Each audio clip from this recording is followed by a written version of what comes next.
Isang pinagpalang hapon po sa bawat isa po sa atin.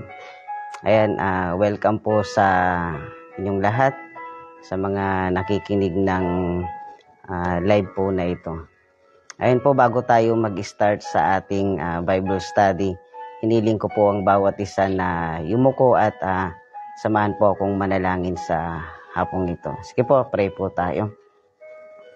Halili. Panginoon, nagpapasalamat kami, Panginoon, sa hapong ito, Panginoon, sa opportunity, Panginoon, na makapagbahagi ng salita mo, Panginoon. Salamat, Panginoon, sa mga salitang mapapakinggan namin sa oras na ito. Dalangin namin, Panginoon, Lord, mag-remind ito sa aming buhay at sa aming puso, Panginoon. Pagpalain mo ang gawain mo ito, ang Bible study, Panginoon, at pagpalain mo ang mga lingkod mo, Panginoon, na makikinig sa oras na ito, Panginoon. Salamat o Diyos sa hapong ito. Purihin ka, sambahin ka sa pangalan ng aming Panginoong Sus. Amen. Amen. So yan po, magandang hapon pong muli sa inyo pong lahat. Ayan, bago ko po i-start yung pag-aaralan natin. Actually, re-review lang po natin yung mga tinuro po sa atin ng ating mga pastor last week at hanggang itong week. Ngayon, malapit na po yung camp, ilang linggo na lang, camping na. Ngayon, alam ko po ng bawat isa ay excited po doon sa camp at sa magandang gagawin po ng Panginoong Sus sa camp. Amin po, may mga hadlang man, pero huwag tayong magpahadlang. Matutuloy pa rin ang camping. Amin po, magkaroon lang po tayo ng heart na nauhaw doon sa anointing at salita ng Diyos. Maganda yung gagawin ng Diyos itong camp na ito. Amin po. At alam ko po na may mga revelation na sasabihin ng Diyos sa camp na ito. At palalakasin tayo sa camp na ito. Amin po. At ngayon po, itutuloy po natin or i-review natin yung mga pinag-aralan ng ating mga pastor.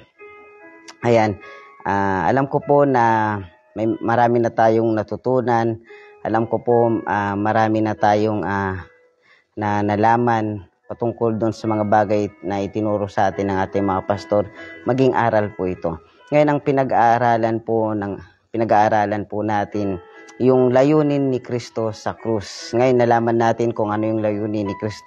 Yung purpose ng Diyos doon sa krus, ngayon kailangan nating i-apply sa buhay po natin. Ngayon, ang number one po na layunin ni Kristo sa krus na tinuro po sa atin ni Pastora Trixie.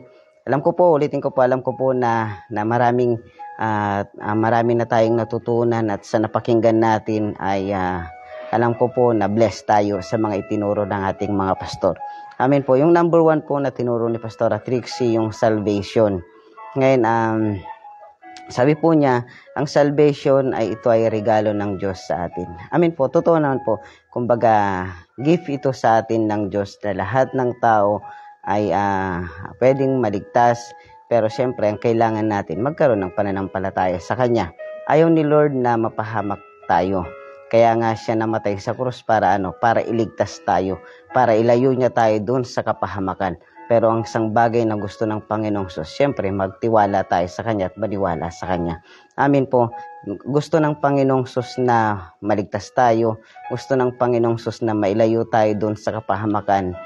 Isang bagay na kailangan nating gawin ay yung magtiwala sa Kanya at manampalataya sa Kanya. Yan ang isang purpose na ginawa na ni Kristo sa krus. Siya na yung naghirap para tayo ay hindi na maghirap. Amin po, ang kaligtasan ay natanggap natin, yung regalo na ibinigay sa atin ng Panginoong Sus na kaligtasan, natanggap natin. Ang isang bagay na dapat natin gawin din ay para ibahagi din sa iba. Sa mga taong nangangailangan ng kaligtasan, kailangan din nilang malaman. Sinong gagamitin ng Panginoong Sus? Yung mga nakatanggap ng kaligtasan. Walang iba kundi tayo. Na natanggap natin yung kaligtasan, nakuha natin, ipaalam din natin sa iba. Yan ang isang bagay na dapat din nating trabaho din natin bilang isang mga mananampalataya. Hindi lang yung ligtas na ako, natanggap ko na si Kristo, hindi yung mag-i-stop na, kundi dapat tuloy-tuloy pa din. Amin po. Ang kaligtasan ay hindi sinasarili, kundi dapat ibinabahagi din. Huwag tayong maging madamot doon sa kaligtasan na natanggap natin, yung regalo na natanggap natin, kundi dapat ibigay din natin doon sa mga taong nangangailangan ng kaligtasan. Amin po, kapag sabi sa katabi, ay bahagi natin yung kaligtasan na natanggap natin. Amin po. Yun yung isang bagay, sabi niya, ang layunin ni Kristo sa krus para iligtas tayo doon sa kapahamakan. Amin po. Ito po yung number 2 na layunin ni Kristo sa krus. Yung tinuro ni Pastora Sheila, sabi niya, draw everyone to God. Ilapit ang lahat sa Diyos. Sabi niya, dahilan sa kasalanan, malayo ang tao sa Lord. Amin po. Kaya ito ang dahilan para ilapit ang tao sa Kanya. Yung kasalanan, ito yung isang bagay na nagpalayo sa tao. Pero dahilan sa pagkamatay ni Jesus sa krus ng Kalbaryo, pwede na tayong makalapit. Amin po. Ulitin ko po, isa ito din sa trabaho natin na kailangan din natin ilapit ang mga tao sa Kanya. Ilapit ang mga tao sa Panginoong Sus. Hindi lang, hindi lang yung tayo, kumbaga, naligtas na ako, alam ko na lumapit sa Panginoong Sus, kundi dapat din tayo yung sabihin natin sa kanila na kailangan lumapit din sa Panginoon. Marami mga pagdadaanan ang isang tao, maging tayo rin po. Pero kung hindi lalapit sa Panginoong Sus, kumbaga, magkakaroon ng bigat doon sa heart. Amin po. Mapalad tayo kasi bakit? Alam natin kung paano tayo lumapit sa Kanya. Amin po. Paano yung mga tao? Yan yung dahilan na kailangan natin sabihin sa kanila na kailangan lumapit sa Kanya. Ilapit natin yung mga taong walang kakayahan na lumapit sa Kanya. Tayo yung mag-guide sa kanila. Tayo yung gagamitin ng Panginoong Sus para dun sa mga taong walang kakayahan na lumapit sa Kanya. Minsan sasabihin nila, ay, ang dami kong kasalanan, nakakahiya, ganyan. Tayo yung magsasabi sa kanila na, kumbaga, lumapit sa Panginoong Sus. Amin po, kumbaga, matatagpuan yung kapayapaan, yung kaginhawaan pag lumapit sa Kanya. Kasi yung mga tao, dahil doon sa kasalanan, nahiya sila, ganyan, na baka hindi sila pakinggan. Meron nakalagay sa Biblia, ang lahat ng lumalapit sa Kanya hindi bibiguin. Amin po. Kumbaga, dapat nating sabihin sa kanila na pag lumapit sa Panginoong Sus, andun yung mararamdaman yung pagmamahal. Amin po. Kaya dapat sa atin, ang trabaho din natin sabihin sa kanila na lumapit sa Panginoong Sus. Amin po. Ito po yung number 3 na pinag-aaralan natin, yung layunin ni Kristo sa krus. Yung number 3 po, na ito naman po yung tinuro ni Pastora AC, yung forgiveness.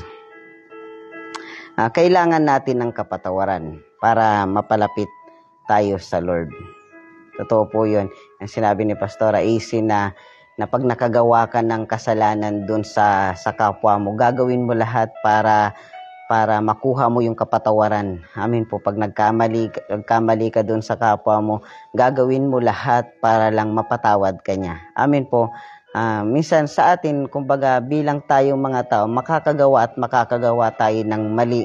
Doon, makakagawa tayo ng kasalanan sa paningin ng Panginoong Sus. Ngayon, ang kailangan nating gawin para makuha natin yung kapatawaran. Although tinubos tayo ng Panginoong Sus doon sa mga kasalanan natin, pero kumbaga, mananatili na ba tayong magiging perpekto? Hindi po, makakagawa pa rin tayo ng mali. Pero isang bagay na sinabi ng Panginoong Sus, pag sasabihin natin, i-confess natin yung mga kasalanan natin, makukuha natin yung kapatawaran. Amin po. Gumawa tayo ng paraan para gumawa tayo ng paraan para kumbaga makuha natin yung kapatawaran na nanggagaling sa Panginoong Sus. Isang bagay lang, sabihin natin na nagkasala tayo, nagkamali tayo, at aminin natin doon sa sarili natin na hindi tayo perpekto. Amin po. Kasi walang perpekto dito sa mundong ito, makakagawa ng mali. Pero ang isang bagay para makuha natin yung kapatawaran ay sabihin natin. Amin po. Kumbaga, ulitin ko po, ang kasalanan, minsan ito yung nagiging dahilan para minsan mas mapalayo tayo sa Panginoong Sus. Alam ng Panginoong Sus na magkakasala tayo. Alam ng Panginoong Sus na makakagawa tayo ng mali. Pero isang bagay na kailangan nating nang gawin, aminin sa harapan ng Panginoong Sus na nagkamali tayo, na nagkasala tayo. Wag maging matigas yung heart natin. Ayokong lumapit sa Kanya. Baka kasi ako'y baka kasi ako'y parusahan. Hindi naman ganun si Lord. Amen po. Pag kinonfess natin yung mga mali natin, pag sinabi natin yung mga mali natin, makukuha natin yung kapatawaran. Maasahan natin yung mga pagkakamali natin, pagkakasala natin, ay lilimutin niya ng Panginoong Sus. At siyempre, higit sa lahat, patawarin din natin yung mga sarili natin. Amen po. Pag may mga bagay na nagkasala tayo, pag may mga bagay na nagawa tayong mali, siyempre, isang bagay yan, patawarin din natin yung sarili po natin. Amen po. Ulitin ko po, si Jesus namatay sa krus para tinubos tayo dun sa kasalanan or sa mga pagkakasalang nagawa natin. Makukuha natin yung forgiveness, yung kapatawaran. Amen po. Kasi si Jesus namatay sa krus kasi bakit? Pinatawad tayo sa ating mga pagkakamali. Amen po. Ayan, ito po yung number 4 na pinag-aaralan natin, yung layunin ni Kristo sa krus. Praise God kasi naituturo sa atin ito. Amen. Kumbaga, although sabihin natin alam natin, pero nare-remind tayo. Amen po. Kumbaga, na natututo tayo doon sa mga bagay na pinag-aaralan natin. Hindi lahat, hindi lahat may tatanim doon sa puso natin, sa isipan. Maganda na napag-aaralan natin ito kasi bakit? Kumbaga, minsan makakalimutan natin. Ngayon, alam natin kung yung layunin ni Kristo sa krus, yung purpose ni Jesus sa krus, magagawa na natin ito. Pag nagkamali yung kapwa, syempre, handa nating patawarin kasi bakit? Si Jesus nga, nagpatawad sa mga kasalanan na gawa ng mga tao. Tayo pa kaya? Kaya maganda na napapaalalahanan tayo. Amin po. Ito po yung number 4, yung layunin ni Kristo sa krus. Sabi niya, redeem us from the curse. Nagturo po niyan ay si Pastor Ayan 2. Yan. Yung bang gusto niya, kaya siya namatay doon sa krus, ay hindi lang tubusin tayo doon sa kasalanan, magkaroon tayo ng kaligtasan, kundi alisin tayo doon sa sumpa. Nabanggit naman sa atin ni Pastor Ayan to kahapon yung sumpa doon sa kamatayan. Ayon ni Jesus na mapunta tayo doon sa kapahamakan. Kaya nga siya namatay para hindi na tayo doon mapunta. Amen po. At isa pa po yung sumpa sa kahirapan. Sabi ng Biblia, namatay si Jesus sa krus para hindi na tayo maghirap. Amen po. Para tayo maging mayaman. Amen po. Kaya kumbaga wala na sa atin yung hindi na mananaig sa atin yung kahirapan. Amen po, yung kasaganaan ng mananaig na sa atin. Amen po. At isa pa po dito yung sinabi niya yung sumpa sa sakit. Amen po. Ayaw ni Lord na meron tayong sakit. Amen po. May kumbaga siya na yung naghirap. Kinuha niya na yung mga sakit para hindi na tayo magkaroon ng sakit. Magaling na tayo. Amen po. Wala nagsakit. In Jesus' name. Amen po. Malakas tayo. Kinuha na ni Jesus para magkaroon tayo ng kagalingan. Amen po. Yung number 2 po, yung sumpa sa pangit na, yung sinabi ni Pastor Ayan, sabi niya, sumpa sa pangit ng buhay. Ayaw ni Lord na maging malas tayo doon sa buhay. Sabi nga niya, naparito ang kaaway para mangwasak, mamatay at manira. Pero naparito si Lord para magkaroon tayo ng buhay na ganap at kasiya-siya. Ayaw ni Satanas na maging masagana tayo. Pero si Lord gusto niya maging masagana tayo. Amen po. Pag susunod tayo kay Lord, magiging masagana ang buhay natin. Amen po. Yung sumpa ng kamatayan, yung sumpa ng kahirapan, yung sumpa ng sakit, sumpa ng pangit na buhay, wala na po yan sa mga mananampalataya. Amen po. At yun po yung number 4 at ito po yung number 5 na tinuro po sa atin. Number 5 po yung redeem us from all iniquity. Ang nagturo po niyan ay si Pastora Jevani. Gusto ng kaaway na mapalayo tayo kay Lord at gusto ng kaaway na gumawa tayo ng kasamaan.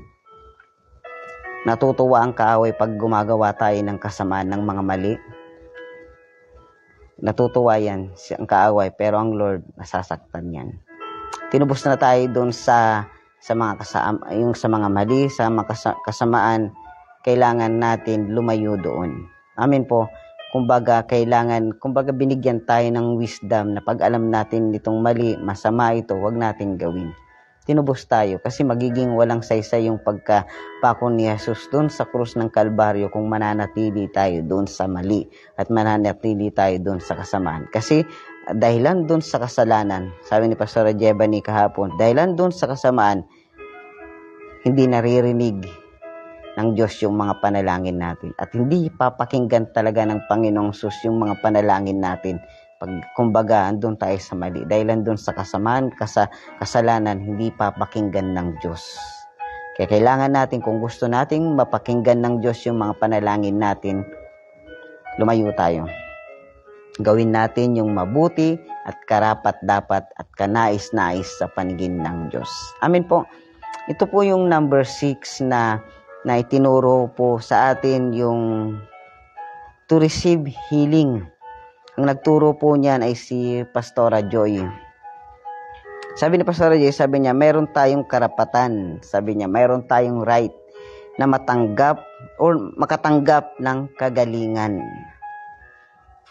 Kumbaga, yung verse dyan na 1 Peter chapter 2 verse 24, every time na mayroon tayong nararamdaman, pinanghahawakan natin talaga yun. Amen po. Sabi ko kanina, namatay si Jesus sa krus para mawala yung sakit.